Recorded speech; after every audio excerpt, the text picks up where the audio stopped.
everyone, it's Cory McCarthy, and thank you for tuning in. I really thought that I was done with the subject of soy and hormones, but here I am rehashing it, yet again. Once more fighting a misconception that just won't give up the damned ghost. Recently, a story began making rounds that a veterinarian, a Dr. James Stangle of South Dakota, made the claim that soy protein, as found in plant-based burgers such as the Impossible Burger, feminizes men by increasing their estrogen levels. Sadly, it appears that some of my own viewers bought into this unfounded nonsense, as demonstrated here. Thus, I've decided to address soy once again, hopefully for the final time, albeit in a more abbreviated manner than before. To quote Stangle, just 6 glasses of soy milk per day has enough estrogen to grow boobs on a male. Now, I'm not going to bother going through the rest of the Daily Mail article in detail with you, but I've linked to it over at my blog for those who are interested. It does please me to say that the Daily Mail did point out that there has been little evidence that has definitively proven these claims. The article is really just a mix of he said, she said from both sides of the aisle. In other words, those who believe soy will feminize men and those who disagree with that conclusion. It also includes the anecdote of a 60-year-old man published back in 2008 who was reported to have suffered enlarged breasts, a lowered libido, and elevated estrogen levels after consuming 3 quarts of soy milk per day. Apparently, everything returned to normal once this man stopped consuming the soy milk. However, anecdote is a poor form of evidence, though I will admit, consuming 3 quarts of soy milk per day does seem a bit excessive to me. I've never heard of anyone else doing that. I mean, why? Either way, in the case of that gentleman, the sample size was just 1. He was also older, and all of his ailments were self-reported except his estrogen levels, which were tested for and were found to be elevated. However, the imaging performed on his body found nothing unusual in the chest, abdominal, and pelvic regions. In other words, they didn't show any enlargement of breast tissue despite his claims to the contrary. Even the study authors noted that his case was unusual. Furthermore, the study made no mention of the man's medical history or lifestyle habits. For example, was this man overweight or obese? What was his diet like beyond his epic intake of soy milk?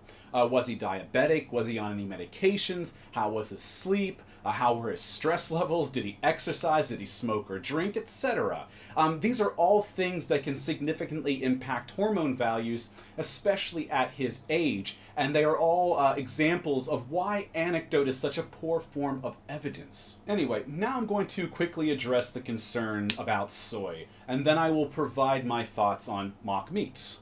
First, based on a review of data from a total of 47 peer-reviewed clinical studies, 15 of which were placebo-controlled, it was determined that neither soy foods nor isoflavone supplements have any significant effect on total testosterone, sex hormone-binding globulin, free testosterone, or free androgen index in men. Furthermore, the isoflavones in soy do not exert any feminizing effects on men either, even at intake levels equal to and considerably higher than what is typical for Asian males. And that's just scratching the surface of the human data that's available on soy, the operative word being human, not rodents, birds, dogs, cats, or even fucking Martians. Humans. If you would like a more detailed analysis of the body of research regarding soy and its effect on hormones, then I recommend that you check out my 2 Paul Joseph Watson responses from late 2017. The second video looks at how, in a very specific population,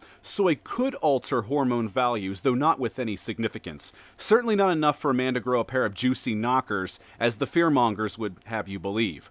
I also recommend that you watch my response to Greg O'Gallagher, also known as Kinobody, and Chris Walker, which examines both soy and flax seeds. Yes, soy contains phytoestrogens, which are plant-derived, but it does not contain the mammalian variety, and while they have a similar chemical structure to one another, similar does not imply the same. Furthermore, phytoestrogens incite different reactions in the human body than the animal estrogens. And I elaborated on all of this in detail in that first Paul Joseph Watson response, complete with evidence. I strongly recommend that you all go and check those videos out if you have not already. Now, do I think that mock meats are healthy to consume?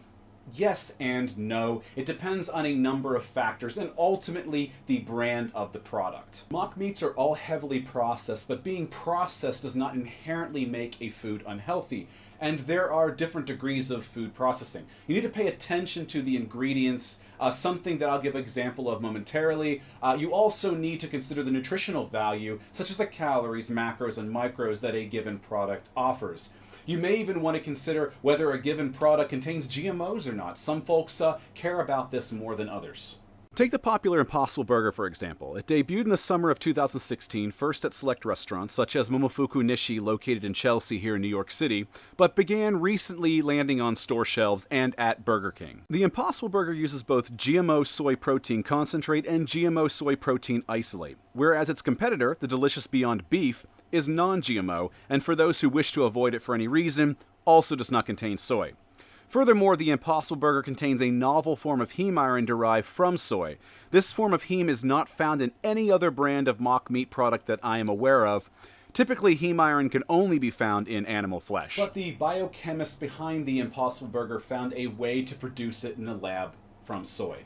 The problem here is that we have research suggesting that high intakes of heme iron may be a dietary risk factor for both esophageal and stomach cancer, as well as colorectal cancer. Normally this would only be a concern for folks who consume meat, but now a vegan could potentially put themselves at risk by consuming the Impossible Burger. So while the Impossible Burger likely won't give you a pair of bouncing titties, it may give you some sweet, sweet ass cancer. Pros and cons, right? Ergo, when it comes to mock meat, I separate them product by product with regards to whether or not I consider them healthful to consume. I personally have decided to pass on the Impossible Burger. In fact, I will likely pass on anything Impossible Foods creates, including the newly introduced Impossible Pork. But I do love me some Gardein and Beyond Meat products.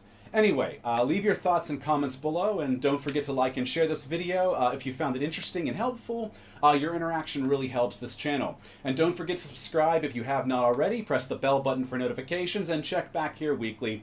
All three avenues will help ensure that you do not miss any new content from me. Furthermore, check out the video description for links to my products and services, as well as my affiliate links such as Amazon and my Patreon and Subscribestar pages, and other ways that you can show your support to me and my channel if you genuinely enjoy and get use from what I provide here. The support means a whole lot. That includes picking up any one of my science-based training and nutrition ebooks that I offer, which can help you get results like those seen in my clients pictured here. And don't forget to check out my latest ebook, The Right to Bear Arms, which will attack your guns in a strategic and scientifically sound manner, with the potential to double their growth over the course of 12 weeks compared to a more conventional training approach, as supported by human research. That ebook, as well as the others, are all linked below in the description. Thank you all for your continued support, and I'll see you all in the next video. Take care.